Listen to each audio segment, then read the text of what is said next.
இராணுவ புலனாய்வு பிரிவினுடைய முன்னாள் பணிப்பாளர் சுரேஷ் சாலை இருக்கார் தானே, மேஜர் ஜெனரல் சுரேஷ் சாலை. அவர் வெளியில வருவாராக இருந்தால், பிணையில வருவாராக இருந்தால் அவருடைய உயிருக்கு மிகவும் ஆபத்து இருக்கிறது, அச்சுறுத்தல் இருக்கிறது என்று சொல்லி கண்டுபிடிச்சி சொல்லிக்கிறதாருன்னு பார்த்தீங்கன்னு சொன்னால் விமல் வீரவன்ச. பொதுவாக பார்த்தீங்கன்னு சொன்னால் விமல் வீரவன்சவனுடைய கதைகளை நாங்கள் கணக்கெடுக்கிறதே இல்லை. அவர் சொல்கிறது எல்லாமே ஒரு மாதிரி ஒரு நகைச்சுவையாக தான் இருக்கும். ஆனால் இந்த விஷயத்தை கணக்கெடுக்கலாம். இதில் அவர் சொல்கிறத உண்மை என்று சொல்லி நாங்கள் ஒப்புக்கொள்ளலாம். ஏனென்று சொன்னால் அவருக்கு தான் தெரியும் இதனுடைய உண்மைத்தன்மை என்னென்று சொல்லி. அதாவது இலங்கையில் யார் யாரெல்லாம் இந்த சாட்சிகளை அளிக்கிறது, சாட்சிகளை கடத்துறது, இந்த மாதிரியான வேலைகளில் யார் யாரெல்லாம் ஈடுபடுகிறார்களோ அந்த குரூப்பில் ஒரு ஆள் தானே விமல் வீரவன்ச. அந்த குரூப்புக்கு நடுவில் இருக்கிறவர் தான் விமல் வீரவன்ச. எனவே அவருக்கு தெரிஞ்சிருக்கும் இந்த பாம்பின் கால் பாம்பறியும் என்று சொல்லுவோம் தானே, அதே மாதிரி அவருக்கு நல்ல வடிவாக தெரிஞ்சிருக்கும். ஏன் சொல்லுங்க பார்ப்போம். சுரேஷ் சாலை ஆருக்கு எதிராக சாட்சி சொன்னவர், அதுதான் முக்கியமானது. அதாவது நீங்கள் யாருக்கு எதிராக வேணுமென்றாலும் சாட்சி சொல்லலாம், ஒரு பிரச்சனையுமே இல்லை. ஆனால் ராஜபக்ச குடும்பத்துக்கு எதிராக சாட்சி சொல்லக்கூடாது. ராஜபக்ச குடும்பத்துக்கு எதிராக ஏதாவது நீங்கள் சாட்சி சொல்ல போவீங்களாக இருந்தால், அல்லது அவர்களை பற்றின ஒரு ரகசியத்தை வெளியில் கசிய விட்டாலோ அதுக்கு பிறகு அவ்வளோதான், உயிருக்கு உத்தரவாதமே கிடையாதுன்றது எங்கள் எல்லாருக்குமே தெரிஞ்ச ஒரு ரகசியம். அப்போ மேஜர் ஜெனரல் சுரேஷ் சாலை கைது செய்யப்பட்டு இப்போ பயங்கரவாத தடை சட்டத்தின் கீழே தடுத்து வைக்கப்பட்டிருக்கிறார். அப்போ ஈஸ்டர் குண்டு தாக்குதல் சம்பந்தப்பட்ட முக்கியமான ரகசியங்கள் எல்லாம் அவருக்கு தான் தெரியும். அவரை தாண்டி இன்னும் ஒரு ஆளுக்கு தெரியும் என்று சொல்றதுக்கு வாய்ப்பே இல்லை. ஏன்னு சொன்னால் அவருக்கு தான் அவ்வளவு ரகசியங்களும் தெரியும். அப்போ விசாரணைகளில் எல்லார பேரையும் சொல்லியிருப்பார் தானே. எனவே அவர் வெளியில் வந்தால் அவருடைய உயிருக்கு ஆபத்து இருக்கலாம் என்று சொல்லி விமல் வீரவன்ச சொல்றார் என்று சொன்னால் எல்லா புள்ளிகளையும் சேர்த்து ஒண்டா யோசிச்சு பார்த்தோம்னு சொன்னால் எங்களுக்கு எல்லாமே விளங்குது.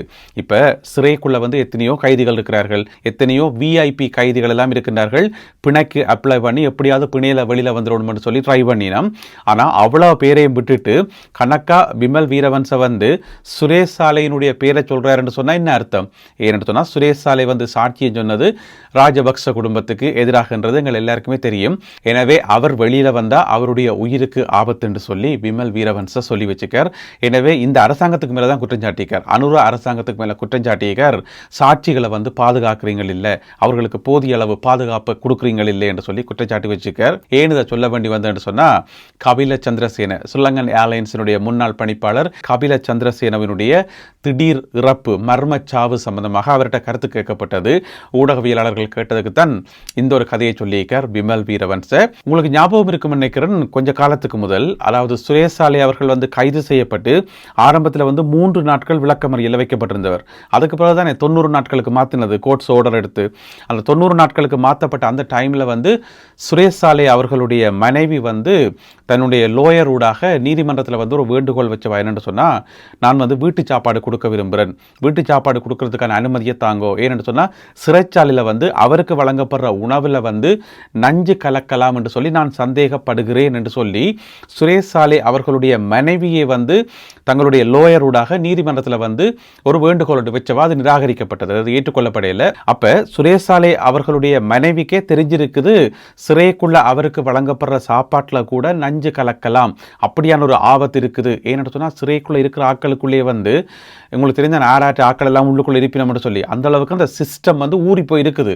கனகாலமாக ஊர்ன சிஸ்டத்தை மாற்ற முடியாது தானே, அந்த அளவுக்கு உள்ளுக்குள்ள ஊறி போய் இருக்குது.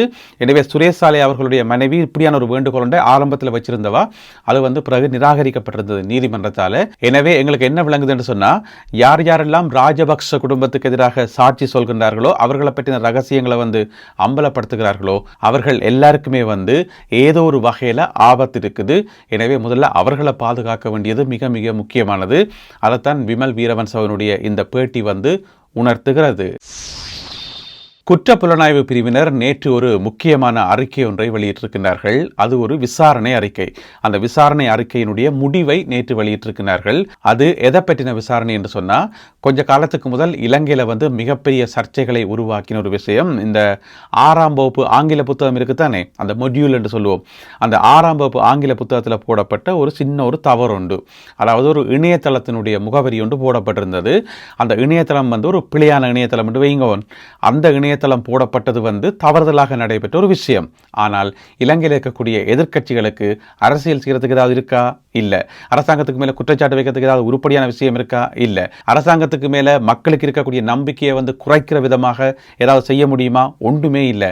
அதனால் அந்த 6ஆம் வகுப்பு இங்கிலீஷ் புத்தகத்தை தூக்கி பிடிச்சி வேணுமெண்டே இந்த அரசாங்கம் இலங்கையினுடைய கலாச்சாரத்தை அழிக்குது, பாரம்பரியத்தை அழிக்குது, பண்பாட்டை அழிக்குது என்று சொல்லி என்னத்தை எல்லாம் சொல்ல முடியுமோ எல்லாத்தையும் லிஸ்ட் போட்டு அதை அழிக்குது இதை அழிக்குதுன்னு சொல்லி பிட்டி அட்டகாசம் கொஞ்ச காலமாக. ஏன்னு சொன்னால் அந்த 6ஆம் வகுப்பு மொடியூலில் ஒரே ஒரு வெப்சைட் இந்த முகவரி ஒன்று போடப்பட்டிருந்தது. அது பை மிஸ்டேக்காக போடப்பட்டது. அதுக்கு போர்க்கொடி தூக்கி அதுக்கு விசாரணை நடத்தணும்னு சொல்லி அதில் சம்பந்தப்பட்ட சில அதிகாரிகள் பணி நீக்கம் எல்லாம் செய்யப்பட்டிருந்தார்கள். அதாவது தேசிய கல்வி நிர்வாகம் இருக்குத்தானே, அதனுடைய துணை பணிப்பாளர் தர்ஷன சமரவீர பணி நீக்கம் செய்யப்பட்டிருந்தவர். அதாவது கட்டாய விடுப்பில் வீட்டுக்கு அனுப்பப்பட்டிருந்தவர். அது மட்டும் இல்லாமல் அதே டிபார்ட்மெண்ட்டை சேர்ந்த 2 பெண் அதிகாரிகளும் நீக்கப்பட்டிருந்தார்கள். ஏனென்று சொன்னால் இந்த மொடியூலை ப்ரூஃப் ஆக்கத்தானே வேணும். அச்சுக்கு போவாக்கு முதல் அதை ப்ரூஃப் ஆக்கத்தானே வேணும். அதில் ஏதோ தவறு விட்டார்கள் என்று சொல்லி எப்படி அவர்களுக்கு அது தெரியாமல் போகணும்னு சொல்லி அப்போ அதுக்கு எதிர்க்கட்சிகள் போர்க்கொடி தூக்கி பெரிய அட்டகாசம் எல்லாம் பண்ணி பிறகு சிஐடிக்கு அந்த வழக்கு போனது. சிஐடியினர் இவ்வளோ காலமும் அது சம்பந்தமாக விசாரித்து இப்போ கடைசியாக நேற்று ரிப்போர்ட் கொடுத்திருக்கிறார்கள். அப்படி எதுவுமே இல்லை, எதுவுமே சதி முயற்சியோ வேணுமென்று செய்யப்பட்டதோ எதுவுமே இல்லை. அது தவறுதலாக நடைபெற்ற ஒரு விஷயம் என்று சொல்லி குற்றப்புலனாய்வு பிரிவினர் தங்களுடைய இறுதி அறிக்கையை சமர்ப்பித்திருக்கின்றார்கள். எனவே இது இலங்கையில் இருக்கக்கூடிய எதிர்க்கட்சிகளுக்கு கிடைத்த ஒரு தோல்வி என்று சொல்லலாம். அதனால இனி அடுத்த முறை புதுசாக வேறொன்றை கொண்டு வருவோம்னு நினைக்கிறேன். பொறுத்திருந்து பார்ப்போம்.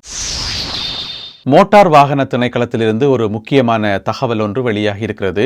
அதாவது இலங்கையில் நீங்கள் வாகனங்கள் வச்சுக்கிற ஆளாக இருந்தால் உங்கள்கிட்ட வாகனங்களுக்கு இன்சூரன்ஸ் வேணும் தானே, அந்த இன்சூரன்ஸ் சம்பந்தமான ஒரு புதிய தகவல் உண்டு. என்னென்னு சொன்னால் இப்போ டிஜிட்டல் மோட்டார் இன்சூரன்ஸ் கார்டு என்று சொல்லி ஒரு கார்டு ஒன்று அறிமுகப்படுத்தப்பட்டிருக்கான். ஏற்கனவே மே மாதம் 1ஆம் தேதியிலிருந்து அது நடைமுறைக்கு வந்துட்டு தான். எனவே நீங்கள் உங்களுடைய இன்சூரன்ஸை ப்ரூஃப் பண்ணுறதுக்கு அந்த டிஜிட்டல் கார்டை எடுக்கலாம் என்று சொல்லி சொல்லப்பட்டிருக்கிறது. இது சம்பந்தமான தகவல்களை நீங்கள் தெரிஞ்சு கொள்றதுக்கு மோட்டார் வாகன திணைக்களத்தினுடைய வெப்சைட் இருக்குது தானே, அதில் போனீங்கன்னு சொன்னால் எல்லா டீட்டெயில்ஸும் இருக்கும் என்று சொல்லப்படுது.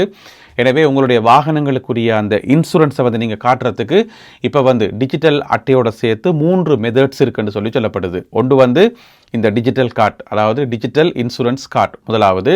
ரெண்டாவது மொபைல் ஆப். நீங்கள் மொபைல் ஆப்பை டவுன்லோட் பண்ணி போட்டு அதுலேயும் நீங்கள் காட்டலாம். அதாவது டிராஃபிக் போலீஸ் மறித்து உங்கள்கிட்ட இன்சூரன்ஸ் கேட்கும்போது, இன்சூரன்ஸ் பேப்பர் கேட்கும்போது நீங்கள் மொபைல் ஆப்லேயே காட்டலாம். இங்கே பாருங்கள், இன்சூரன்ஸ் இன்னும் காலாவதியாகையில் இருக்குன்னு சொல்லி நீங்கள் காட்டலாம். மூன்றாவது பேப்பர் கார்டு. வழக்கம் போல் இருக்கிற பாரம்பரியமான அந்த பேப்பரில் அச்சிடப்பட்ட அந்த கார்டு இருக்குது. எனவே இந்த 3 நடைமுறைகள் ஊடாகவும் நீங்கள் உங்களுடைய வாகனங்களுக்குரிய இன்சூரன்ஸ் கார்டை ப்ரூஃப் பண்ண முடியும் என்று சொல்லி அறிவிக்கப்பட்டுள்ளது. அடுத்ததாக ஒரு சுவாரஸ்யமான செய்தி. அதாவது சமூக வலைத்தளத்தில் வைரலாக பரவின ஒரு காணொளி காரணமாக ஒரு கைது சம்பவம் ஒன்று இடம்பெற்றிருக்கிறது. இலங்கை போலீசார் இந்த தகவலை வெளியிட்டிருக்கிறார்கள். அந்த காணொளி என்னென்னு சொல்கிறேன். அதாவது சோஷியல் மீடியாவில் ஒரு காணொளி ஒன்று வைரலாக பரவினது. அந்த காணொலியில் என்ன இருக்குன்னு சொன்னால், ஒரு மோட்டார் பைக்கில் 3 இளம் பெண்கள் போயின மோட்டார் சைக்கிளில். அந்த 3 பேருமே ஹெல்மெட் போடையில், ஹெல்மெட்டும் போடாமல் ட்ரிபிள் போயின மோட்டார் சைக்கிளில் போயிட்டு வீடியோ எடுத்து அதை சோஷியல் மீடியாவில் போட்டு அவங்க பயங்கர சந்தோஷம். இங்கே பாருங்கள், நாங்கள் 3 பேரும் ஹெல்மெட் போடாமல் மோட்டார் பைக்கில் போகிறோம்னு சொல்லி வீடியோ எடுத்து போட்டோன்னே அது எல்லா இடம் வைரலாகி முடிய போலீஸின் கவனத்துக்கு வந்துட்டுது. அது எப்படி 3 பேர் போக முடியும், அது எப்படி ஹெல்மெட் போடாமல் போக முடியும்னு சொல்லி போலீஸ் செக் பண்ணி பார்த்து கடைசி அந்த மோட்டார் சைக்கிளை ஓடிக்கொண்டு போன அந்த பெண் இருக்கிறா தானே, அவள் போலீஸ் கண்டுபிடிச்சு கைது செய்தாச்சு. இன்றைக்கு திங்கட்கிழமை அவள் நீதிமன்றத்தில் முற்படுத்தப்பட இருக்கிறார். எங்கே என்று பார்த்தீங்கன்னு சொன்னால் வெள்ளவாய நீதவான் நீதிமன்றத்தில் முற்படுத்தப்பட இருக்கின்றார். சரி என்று போலீஸ் அரெஸ்ட் பண்ணி அவாட்ட விசாரணைகள் நடத்திக்குள்ள இன்னும் ஒரு அதிர்ச்சிகரமான செய்தி ஒன்று தெரிய வந்திருக்குது.